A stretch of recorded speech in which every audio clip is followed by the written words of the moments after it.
Shirley Ralph and their husband are moving in together after 18 years. And I just think that people have their preferences. Would you support it if somebody comes to you with that idea? About themselves.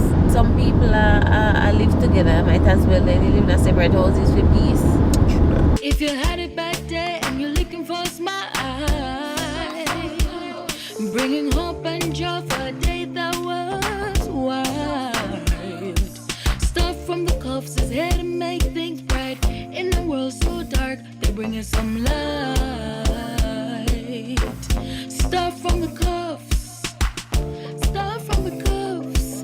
Stuff from the cuffs. Stuff from the cuffs. Stuff from the cuffs. Go Bree, go Bill, go Bess, go Brian. Stuff from the cuffs. Stuff from the cuffs.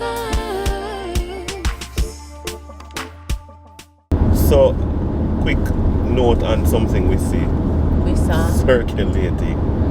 A news story that is in some places controversial, and the comments about it were through the roof.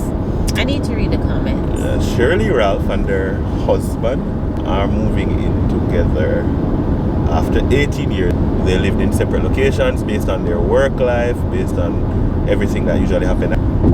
And there are people, let me just tell you some of the comments. In essence, there are people who are saying that is necessary to have your own time. And it's something we touched on before. And there are other people in the comments saying that's crazy. What them just read, that would never happen, so and so and so and so. 18 years. I get it. I'm not telling no lie. I get it. I wouldn't do it. What I mean is, if you look at their lifestyle, and probably it's just a personal preference. I have 18 years. I have an uncle and an aunt who have been married for 30 odd years, going on 40, and they live in two separate places, two different houses. Alright, hold on. Alright. Firstly, you're looking really splendiferocious. Thank you. And I like your top. Thank you. And you have to dress like me. I see that, but anyway. We need a picture together. Do you think people who are less affectionate, PDA, that what is it? The types of, what is it? The love languages. So they have a different type of love language. Do you think it is more conducive to that? So they don't have as their primary love language affirmations and quality time or touch. They may have gift giving. Right. It may be affirmations from a distance, it right? may be quality. I mean, affirmations may be gift giving. It may be. I mean, their love language may not be quality time. Their love language may not be touch. So if it works for them, it works for them, and obviously it has been working based on what we see. And I just think that people have their preferences. Would you support it if somebody comes to you with that idea? About themselves, I don't have a problem as long as it works for them. I have to know what works for me, and people have to know what works for them. As long as they're honoring the vows and they're honoring the covenant of marriage, I don't have a problem. I don't have a problem if people want to do that for them. If it works for them, it works for them. And that's just it. One thing I've learned in this marriage walk is that, why you just do what work for you, you know. Maybe there are things that would cause an issue if they live together based on their schedule. Sometimes, if being that busy, it never makes sense to live together. And for convenience, especially depending on where you work and all of that, then it just makes sense. You can imagine, like when Brenda tried to laugh himself, he come a Mandeville every night. For 18 years. And he never. Can you imagine if we did that for 18 years? No. What do you mean? For you to Traveling. But that's crazy though. Because can you imagine them traveling back and forth for 18 years? That would have been tough. They would have probably bankrupt. Right, and they'd have been frustrated. And it probably would have led to them separating. I think people just do what works for them. and if it works for them, I feel like I was saying to Brian that now that I get older now, they Slow probably down, can't life bother. slow down. Yeah, life slow down, things slow down. They probably can't bother with the back and forth anymore. Probably hit some milestones that they were working toward. Right, and so they decided to come back together. And if it works for them, I mean, hey, kudos to you. Yeah. Well, respect them for doing it for so long Yeah. and for holding strong. So kudos to them, and do what works for you. Yeah, and I was saying that I have an aunt and an uncle who have two separate houses ever since they're married. And my auntie go over my uncle's house on the weekends, and she cook, wash, clean, and she cook, wash, clean, color. Mind you, you probably go over there during the week, you know, but she come over there on the weekends, and she cook for the entire week and package for him so that he doesn't have to cook. And that's just them. Yeah. And they are married. I just think it's not the norm for us when we hear about marriages, so that is why we probably have a little reservation. Generally, people do, you know, have a little reservation. But if it works, it works. If it works, it works. Do what works for you. Some people live together. Might as well they live in a separate houses with peace. True that. So True that. do what works for you.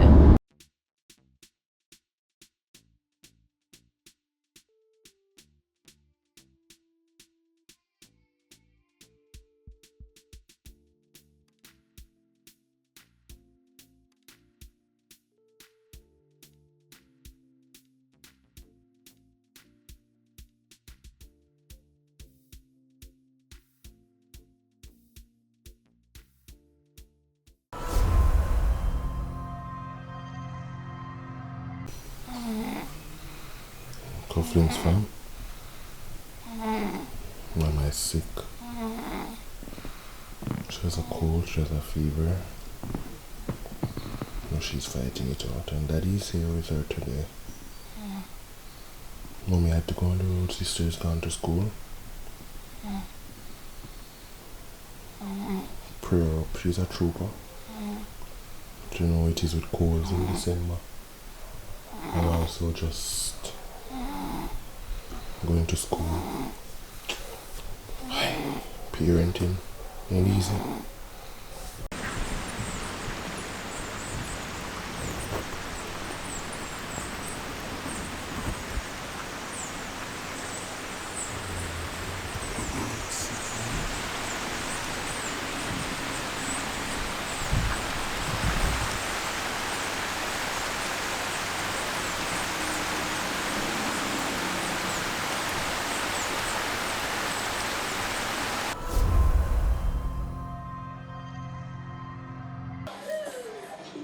A man was born in 1995 and died in 1953. How is this possible?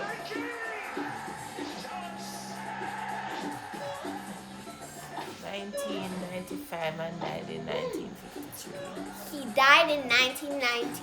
He died. In 1953. He was born in 1995 and died in 1953. How is this possible?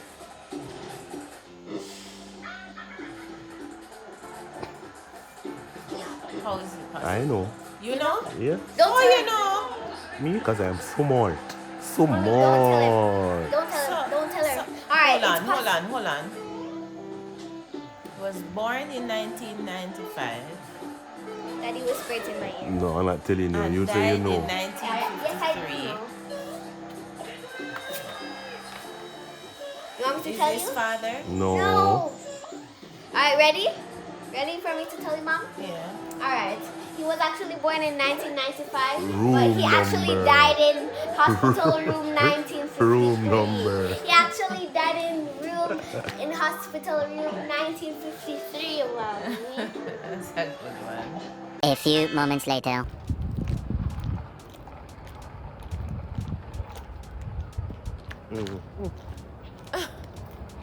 Folk Anners.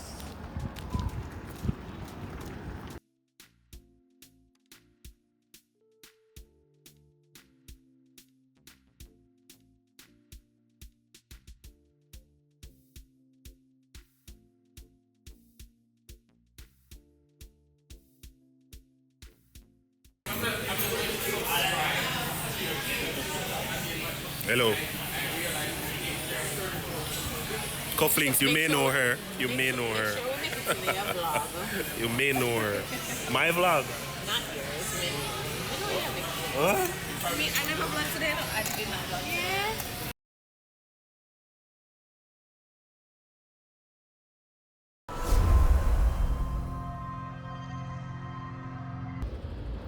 New traffic changes today in Manchester, Mandeville, Manchester, and it's crazy.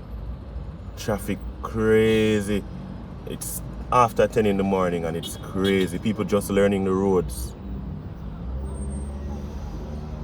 Wow, if you miss a turn, no sir, and Christmas a come, gotta fix this, gotta get used to this early. Monday morning, on my way to work, I get sent out. Books delivery. So I am a sent out.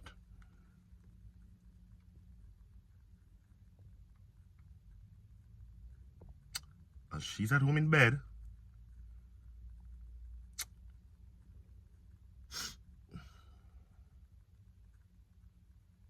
You know what? I'm not a send out. I'm a bearer. And I'm going to charge. Watch me there. Book. One for pressure on a book. Yeah. All my deliveries are done. Time to get to work. And you get your book yet? Have you gotten your book as yet? They're going fast. Adventures in Mannershill Valley. You don't want to miss it.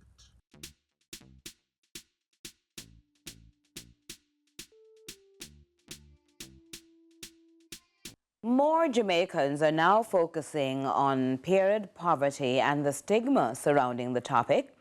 Advocates have even developed initiatives to create awareness on the issue right here in Jamaica. Trisha Gay Kelly tells us more. Period poverty. The topic may sound familiar, but many are still unaware of what it really is. As a result, some Jamaicans have made it their mandate to create awareness on the issue. One such individual is activist, author, and the founder of Her Shelley Weeks. She reminds it takes products to manage periods. Products many females cannot afford. Period poverty is a real issue. The problem is that it's a silent issue. And I say silent because culturally we are taught to keep our periods to ourselves. We're not supposed to tell people if we have an issue. We're not supposed to ask strangers for menstrual products. I mean, the horror of asking somebody you don't know for menstrual products can be very daunting. It is important for men to not only be intimately involved in the care of the women in their lives. And while some males are still fearful of what their friends might think, others have man up. Adjunct lecturer and social media influencer Brian Koff is welcoming the paradigm shift among males. Most men don't have an understanding of what a period is. We are cultured to not even talk about it. We are cultured to not even understand it. We are cultured that it is a woman thing, so it is separate and apart from us.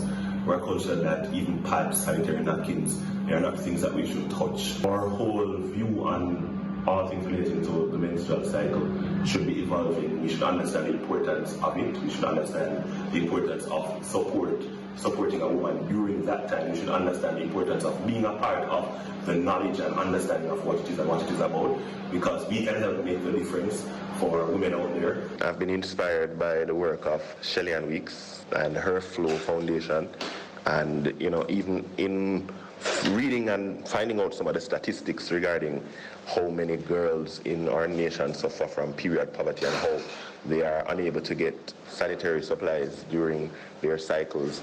It is alarming, it is sad, it is concerning, and I was really moved by that. Her Flow Foundation has donated over 7 million products to women and girls in various facilities. If you had it back there and you're looking for a smile, bringing hope and joy for a day that was wild. Stuff from the cuffs is here to make things bright. In the world so dark, they're bringing some light. Stuff from the cuffs